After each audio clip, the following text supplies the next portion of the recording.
We're back with Marcus Lemonis, entrepreneur and host of The Profit. You know, you've mentioned on the show you focus on people, product, and processes. What does that mean? If you go into a business, even as consumers, we walk into a business and we experience the people that greet us, the product that we eat or buy, and the way that they deliver it to us. And it's really a simple way for anybody to think about analyzing a business. But for me, out of all of those things, the number one thing by a long shot is the people. I don't really care about the product. And if you think about where you do business today, you do business with people that you like, and you employ people that you like. Marcus, we have you here. Let me pick your brain a little bit. What do you look for when you walk into the doctor's office? I'm always looking for a warm greeting because I have anxiety about going there in the beginning. And I'm looking for a very interactive waiting room where I feel like whatever anxiety I have is going to be mitigated by some level of entertainment, not just a simple magazine on the table. I'm also looking to have a warm transfer from the time I leave the waiting room until I go into the second waiting room, which feels like I'm going now into a dungeon. I want that warm, I'm just being honest. I know, you're right. And we've all been patients. Yeah, I want that warm transfer. And then probably what I want more than anything else is the highest level of organization and cleanliness, because it demonstrates to me that if I do need to have anything else done, that the process is as rigid as what I saw. Now, is the number one problem that you find with companies, and you mentioned your experience in healthcare, does it tend to be the people element in terms of the lack of warmth, lack of service, or is it something else? It's the lack of sincerity and the lack of humility. When the owners of the business or the supervisors don't put enough stock in the people that work there, whether it's through compensation or whether it's through benefits or whether it's through a work environment, then you're essentially saying, I don't respect you.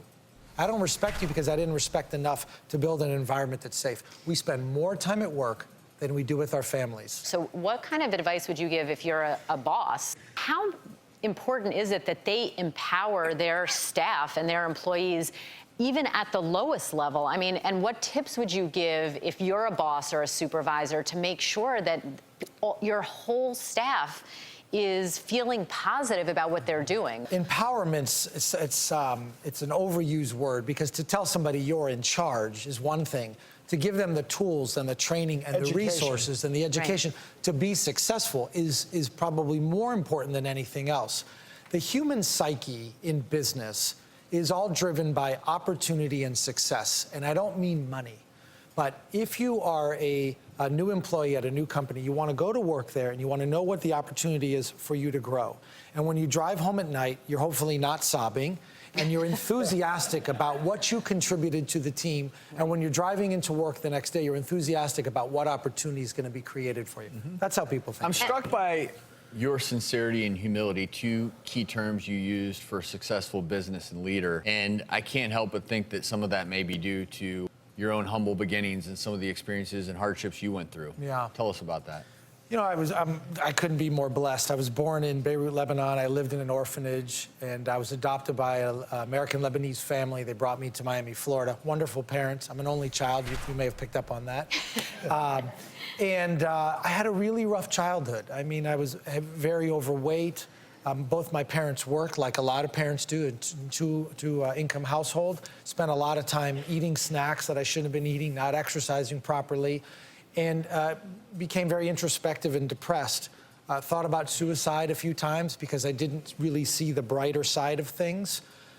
Developed a terrible eating disorder. I developed bulimia, where I would eat and throw up because I was trying to be somebody that I wasn't. And as I got older, I kept searching for a reason to exist, a purpose. And what ended up happening for me is that I realized that I was pretty good at numbers and I was good with human interaction. And I was able to put those two things together and realize that maybe business was the place that the playing field was unleveled. What happened even further is that I chose small business, which is my platform, is sort of what I do. I chose small business because I was going to be matched up with somebody that was like me. People say, well, what do you mean like you? Most small business owners are underdogs, and I always felt that I was an underdog. I didn't really have all the assets in the pointers. So I matched up with small business because I said, I've realized some success, and now I'm going to fight for you. And it's been. Well, I am struck again by your sincerity.